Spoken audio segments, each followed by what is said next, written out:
I love the Lord. I want to honor him. I think that starts by loving others, respecting others, seeing their needs, being empathetic, trying to put myself in their shoes. I've bought in two homes, and my first home was quite a struggle. So I know what buyers have to go through to try and get a home. My second home was during COVID. And wow, I couldn't believe how much they wanted me to pay off. It cost me $120,000 to get into my home. Trying to do that helped me be more empathetic towards buyers and all that they're trying to go through. When I sold my cedar home during COVID, I really understood what sellers were going through. I was selling my house and I was buying a house. Just being in that situation helps you to have empathy. Plus, I'm a big part of my community and I see the needs that are going around in our town. Today on Time Tested Mastery Life Lessons Sell, I'm joined by Becki Wheeler from Remax Big Bear, a Big Bear Resort home and land specialist who's been in the trenches since 2001. Becki doesn't hang her hat on hype. She's built a real following the old school way, showing up consistently over time, studying the market, knowing the inventory, and putting disciplined marketing habits to work for her clients. If you believe mastery isn't a moment, it's a pattern, this conversation is for you. Let's dive in and welcome Becki Wheeler. Hi. I'm so glad that you're here, Becki. How are you feeling about being interviewed for your very first podcast? I'm a little nervous. I'm not much to be on video. That's all new for me. So this is good. It's good Yeah. to break out of my shell. I appreciate, the courage, and the willingness to try things, because that's really what makes our business work. When we first get into the business, we really don't know what we're in for, I think. And so anytime that you're willing to step outside of your comfort zone, the benefits by doing it are really helpful going forward. So I'm hoping that that's the case for you as well. Yes, definitely. I can only add to my business. Thank you for giving me this opportunity.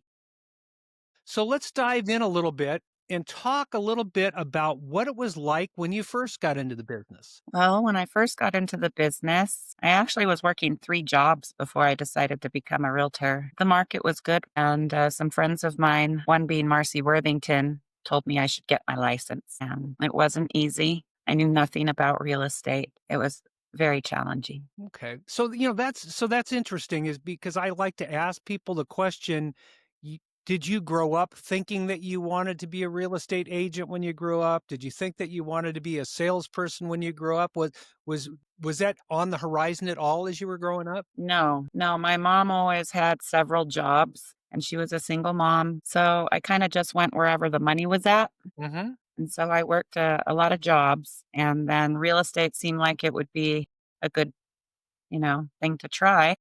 Right. Uh, but it was very scary because my mom didn't own a house. I didn't come from money, and I had a lot of learning to do. Yeah. Well, we have that in common. I didn't come from a whole lot of money. We never owned a home either. And real estate sales was not on my horizon as a kid growing up at all. So your friend told you that you should get your real estate license and the market was good at the time. What appealed to you about the business when you were getting into it? You said that you followed the money a little bit. Tell me a little bit about that. Well, I liked that I could have my own hours. At the time, I got my real estate license and my notary license when I was pregnant with my first son. And so I just thought I could have my own hours. That was the most appealing thing to me, having my own hours. Because, like I said, I was working three jobs and I was on other people's schedule. So to have my own hours and be able to take care of my kids at the same time, that was very appealing to me. And to possibly be able to pay my bills on time every month and have food on the table. Yeah. Yeah. I know what attracted me early on was, the people that hired me, they were young, they were well dressed, they were driving Cadillacs, or at least the established ones were driving Cadillacs and wearing gold watches, and so I could see the money, and it didn't look all that difficult from the outside. Was that sort of the way that you saw it as well? That was how I saw it as well. I started as a showing agent for D Forbes, and that's pretty much as easy as it gets, just opening a door and showing people. I didn't really get the training of what I'm supposed to say to get people up. So Bev LaRock actually taught me that. She was my next person I worked for. And yeah, they were They were doing good. They were going on vacations, driving new car, able to buy clothes for their kids, you know? And so all of that was appealing to me and not having to work so many jobs. I tried to work a second job while I got my real estate license, but you come to find out real easily that real estate's full time. It can't Hmm. be something that you're trying to do part time and work other jobs. You can't be successful at it that way. Right. I love the phrase, when you're getting into real estate, there's two promises. You can have unlimited freedom and you can have unlimited income. The problem is you can't have both. So, it is especially helpful for single moms, in order to have a career where they have the flexibility to take care of their children, which is a very positive thing about the business. And so I think that was one of the things that also attracted you, if I heard you correctly. Yeah. Yeah. They came to work with me a lot. Well, tell me a little bit more about what it was like to start. You mentioned a couple of names, that I know from the past. D. Forbes, which is, oh boy, that goes back 40 years for me. Bev LaRock was somebody I worked alongside of, with at Coldwell Banker for quite a few years. And I think that's where I first met you when you were working with Bev. So talk a little bit about what was your day like and what was your business like when you first started? Well, working with them, I mean, I needed to do that. Even though the market was great, I knew nothing about real estate, so I couldn't just go out there and get my own listings and do things at that moment. I didn't have the confidence, and I didn't feel like had the ability, honestly, to take care of clients. I came in selfish minded for my own purposes to have my own hours and to try and make money. But I quickly learned that that's not how you succeed in this business. It's all about the client. Every part of it is about the client, from how your tone is, from everything. Everything has to be about the client. And that's sort of really the question that I want to get at is when you got into real estate, you had expectations and then you found out it was a little bit different. And I've already heard that it's very customer centric or customer focused. Yeah. Can you share a little bit more about, how you learned that? Yes. Okay. So I took all these classes. When you're new, you're taking all these classes. And a lot of them would tell you about your time, managing your time. Well, clients don't care about that. They want to call you when they have a problem or when they have a need. And it doesn't matter what time it is. It doesn't matter if it's your day off. Doesn't matter if it's a holiday. And I was allowing that. And a lot of times I still do. I want to be there. I'm afraid that if I don't answer my phone, that they're going to call somebody else. So there was a time when that was kind of getting overwhelming for me. My kids were getting mad. We're eating dinner and I'm answering the phone. So I started doing what those classes were recommending. Only answer the phone or only deal with clients from this time to this time and put it on your message. Oh, you're with your family. Well, I did that for a little bit and it did not work for me. Actually, they would call somebody else. That does not work for me anyway. They could leave a message, and I would call back and sometimes I'd still get the transaction and other times they've already called somebody else. So that's really the main thing is my time. I didn't realize how much time that it would take. It does take away time from my family. And they've all gotten used to that. And we traveled a little bit in the beginning. So I'd say that's basically everything how I learned that it's very client oriented. It's not about me and my family. I really have to take care of the client if I want to succeed in this business. Yeah. It's got to be a win win. It's sort of fascinating to me the public's opinion of real estate agents and how overpaid they are and how they don't do anything. I mean, after 40 years, I've heard all the things that they say about real estate agents, and most people don't have any understanding of how many hats we wear and what it's like to have to do all of your job before you ever receive any income, and you can do all of the work ahead of time and then still not get paid if the transaction doesn't close. Most people would not put up with that in the real world, and yet at the same time, that's all we ever do. I mean, it's fascinating to me. Yeah, it took So, me 3 months when I first got into the business to get my first sale. yeah. Well, you're an overachiever because I got my very first real estate check 6 months to the date from when I started. So you did a whole lot better on your start than I did. I'll have to tell you that. So, how long did you work and sort of go through that learning process until you felt that you were moving forward and that this was actually a business that was going to work for you? 6 years. 6 years I worked under other people until I felt confident. Bev LaRock was moving away, and I decided that I think now was a good time to try and do it on my own. And she taught me more than anybody had ever taught me, and we still talk today. She's my mentor. She always taught me what Tim Wood taught everybody else back then, just one. Try and get one listing, one escrow, one buyer, whatever it is. I have to get one of each category each week is what I'm trying to do. And she was very motivating. She was very consistent. Even though she may have had a bad day, she knew how to handle everything. And she didn't answer her phone if she was stressed out or having a bad day because that tone would go through the phone. Yeah. And I learned a lot from her. And I have to still remember some of these things even now because you tend to forget, you know. Yeah, that's one of the byproducts of being in the real estate business or the sales business and having, what ends up being a long-term career, for the people that are just starting out, one of the best benefits is the relationships and what you learn from other people. I sat behind Bev LaRock for about 8 years. And so I was able to witness, the way that she modeled her business and I was able to learn.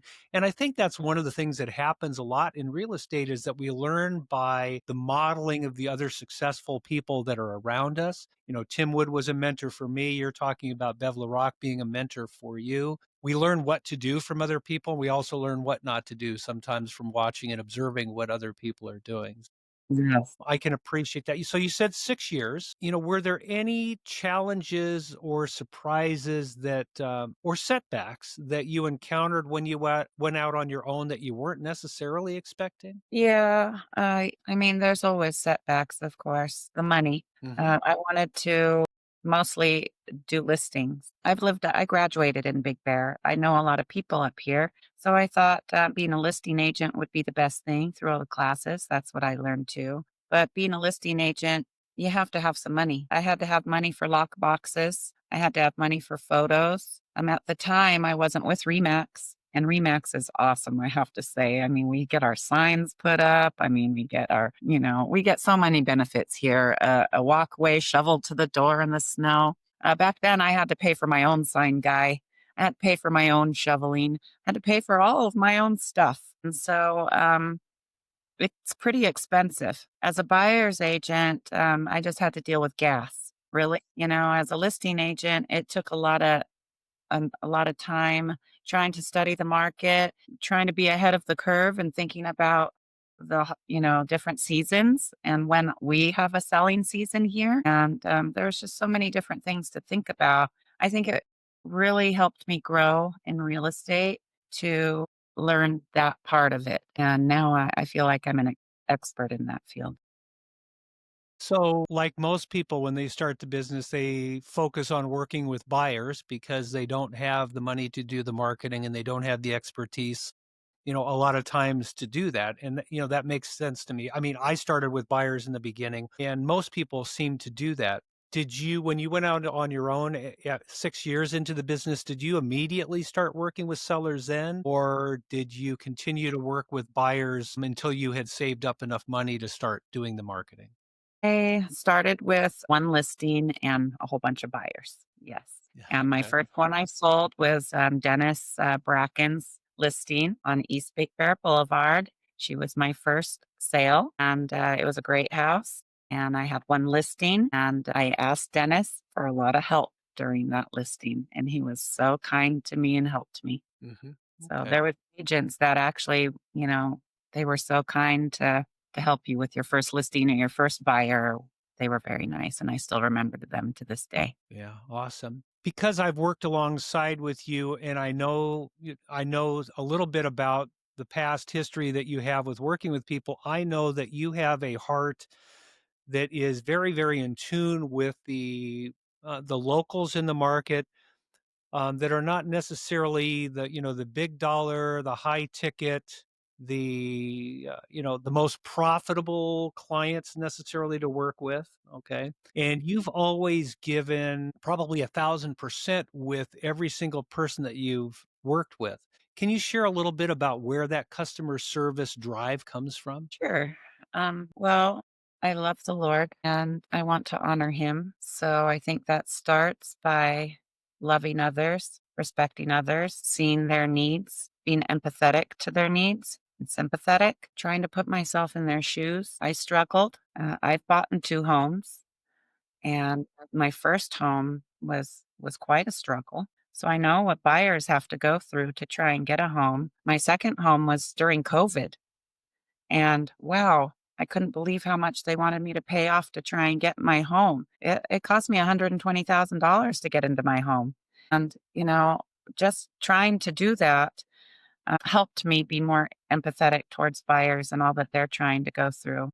When I sold my cedar home during COVID, I really understood what sellers were going through at that point too. I was selling my house and I was buying a house. And so just being in that situation helps you to have empathy for what sellers are going through and buyers. And plus, I'm a big part of my community and I see the needs that are going around in our town. And there are a lot of agents. I'm not, there's some that only look at a dollar amount. They don't want to take on listings that are under a certain dollar amount. And I don't feel like that's an ethical thing to do, honestly. I think it's our job to do what the client wants us to do. And it doesn't matter about the price, it matters about the person. And I may not sell a whole bunch of $1 million listings, but each of those listings that I sold, there was 1 or 2 people involved. And if Mhm. you look at my testimonials, those people actually take the time to leave a feedback for me. And I may not have millions of dollars, but I have millions of clients that love me Yeah. and that they're thankful for the work that I did for them. So I'm thankful for that. Yeah, it's so interesting when people look at the dollar amount and they don't look at the big picture. I have a friend here in Tennessee. Her name is Callie Weeks that I was referred to when I moved out to Tennessee. And I was referred to her by a friend of mine that lived out here. And the way that he met her was his brother had reached out and asked a question about a lot that was listed about an hour away from where this gal Callie's office was, up in the mountains. It wasn't even listed for sale. It was a for sale by owner. And she followed up with my friend's brother and met them up there in the mountains to walk the property and talk with this fella about real estate. And it wasn't even a property that was listed, and it was very low dollar at the time that they were doing it. And my friend's brother never bought the lot, didn't buy anything here in Tennessee. But my friend said, to his brother, you need to work with her.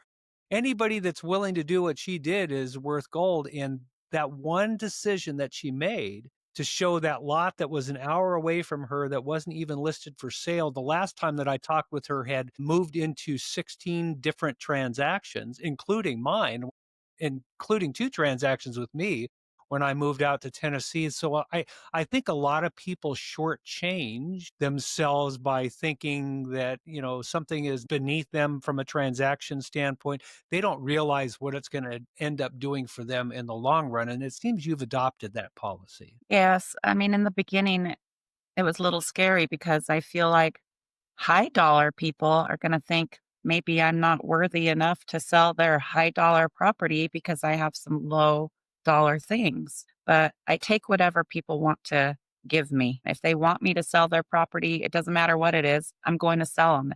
If I'm qualified to do it, I'm going to sell it. So I'm not going to turn them away just to try and get the high dollar ones. Now I do have high dollar ones, and my high dollar ones have left me some fabulous feedback as well. So don't discount me on that. So, and that perfectly brought me to a conversation that we had 3 or 4 years ago, where you and I had talked. You had said, Mark, I sort of own this neighborhood, which is not the highest dollar amount, transactions that's going on. And one of my competitors used that against me on a high end listing. I don't know if you remember that conversation. Do you remember it? Yeah. And it is, I mean, it is difficult when you're out there competing with people and they will say, say anything sometimes, and it's hurtful, but you've overcome that. And I know that because being the broker for the firm, I see what you're closing on now. So do you have any tips for anybody that wants to start working with a high end or a more luxury type of market that is getting pushback from their competition, or maybe doesn't have the confidence to move forward? Yeah, I would say that the high dollar listings take a little longer to sell. As a realtor, if you're doing To have a good portfolio, you should have some in every price range so that you have something selling every single month. If you're only having high dollar listings, it could take 6 months for that to sell. Of course, it could sell right away, but then you got to wait. So I think it's good to have stuff all over the board so that you can appeal to every type of buyer. In the luxury market, they're really just looking for somebody that's going to be honest with them, that's going to work hard for them, just like everybody else. There's no reason to be intimidated just because of the dollar amount. Really, it's about what you're looking for, a win-win, the Right. client and their needs, and making sure to listen to them.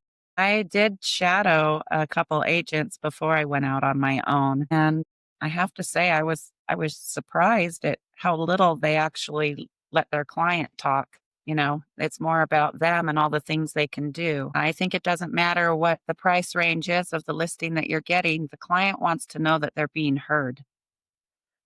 And I think that's the most important thing with that is matter about your experience. I think it just matters about whether you're listening to what their needs are and if you can do that. So listening to their leads and paying attention and then helping them with what they're doing. There's another name from the past that you'll remember, Sue Packard. I remember the first time that she was doing a lakefront sale and her client asked her, have you ever sold any lakefront property? And she said no, but the only thing that's different about selling a lakefront home versus the ones that I sell up in Moonridge is that there's a couple of extra zeros on the contract. That's about the only thing that's different. Everything else is the same. Yeah. I mean, there's a little bit to know. Like some of them, the sewer is different or there's a sewer fee. There's a couple different things that you need to know. But just like with any neighborhood, you do your research first. Mhm. If that means calling the MWD or, DWP to get a little bit more information about a lakefront, then you do that. Okay. So I want to switch. There's two questions that I have left for you. One is there any moment which was a big aha moment? I've had a lot of memorable experiences, too many to put on here. I can say that the curmudgeon type people, those are the most rewarding for some reason to me. When I get these people that nobody else seems to be able to work with, and they might even be a little abusive to me, Mhm. and I can sell their property and they can move on with their goals. And in the end, they're happy. That makes my job just totally worth it. I just love that. Yeah. It was when I started seeing all these people when somebody asked for a realtor on Facebook, and I'm getting 6 to 12 people recommending me. Mhm. And then I started getting calls. That happened within like 2 or 3 years ago. And that's when I started feeling like I made it. That Yeah. all of this work, I've been a realtor for 21 years, and just 2 or 3 years ago, people just started recommending me and calling me, and I didn't have to make the calls and do all the work that I was doing before. And so, yeah, it's consistency and a lot of years in the business, and some of it, I have to say, might be because some more experienced agents moved away. I don't know, but, yeah, I mean, whatever the reason was, I'm thankful. There is a pattern to what you're describing. Everyone starts new, not knowing the business. Everybody, and they end up having to work through it. And I think there's an important part of the message that you're sharing here is that everybody sort of has to pay their dues and to get into the business. The saddest story that I have seen over the years is an agent that gets into the business in a runaway crazy market where it's order taker city. I mean, you come into the business and you make a sale in your first 3 or 4 weeks and you go on a run for 6 months or 12 months or 18 months where the market is a runaway market. And when the market goes back to being a normal market where not everything is handed on a platter, a lot of those people exit the business really quickly. And that's the saddest part because it's really painful when they've been successful and they can't figure out why it's not working anymore. And it's because the market turned back to being more of a realistic market. So obviously, you've gone through a series of those, and I've gone through a series of those as well. So share with everybody where you think your business goes next. I know that you mentioned, you started the business with the birth of your first son. And I know a lot of those kids now are grown up and, some of them off to college and different things. So talk a little bit about your family and how you were able to run your business and manage that family and what's on the horizon for you next. Well, I brought my kids with me for a lot of things, looking at houses and stuff like that. When I had to show property, when I got the privilege to show property, my kids were at a friend's house or at grandma's house. So we made that work. Like I said, I did get yelled at here and there during meals or different events where I'm on my phone and I'm having to work, but that's part of the business. That's what you got to do. I'm on the horizon for me now. My oldest son did get his real estate license. It's Mhm. been my goal to start a small team, at least a buyer's agent, and I haven't done that yet. I was hoping my son was going to be doing that, but things have changed for him, and so that's part of my goal. Is I'd like to at least get a buyer's agent. I'd like to grow. I've never been on a team, so that's, I think, what's holding me back. I don't really know how to start, but I'd like to have a team. I have a lot of buyers that are slipping through the cracks. I can't accommodate everybody, and I'd like to. I'd like to travel because raising my kids, I really didn't travel. It was too expensive with 4 kids, and I was a single mom. So that's part of it. I'd like to give a little bit more of my business to my team, and then mm, I I wouldn't mind just mentoring a little bit, but that's what I'm looking at right now. I'm not planning on retiring or anything. I want my business to grow. I just would like to be a part of my business in a different way instead of being the only employee. I'd like to have some people doing the work for me. And having you share your journey with the listeners for Time Tested Mastery. The things that I took away from our conversation today are things that I think are pretty universal about our business that I think the public needs to know. People that are new getting into the business need to know what to expect. For people that are early on in their careers that are finding out that it is a journey and not something that is such a quick fix. I mean, so many people go out and they think, well, I'm going to create an app and make $1 million. Real estate is more about something that we become over years and over a career. And you're a perfect example of that and the growth that you've shared with us today that I've observed over the last 25, 30 years of working alongside of you. I really much appreciate all that you've done for the community and for your clients. And I wish you nothing but the best going forward. Thank you, Mark. Thank you for this opportunity. Well, for everyone out there, this is Mark Dolan with Time Tested Mastery, where we talk about our business and the principles and the activities and the things that work that are time tested and proven. There's no hype here, no shortcuts. We're talking about creating real value for people. If you have found this episode to be helpful for you, or if you know there's somebody out there that should hear this, that needs to hear it, please share it with them. And I look forward to talking to you all again soon.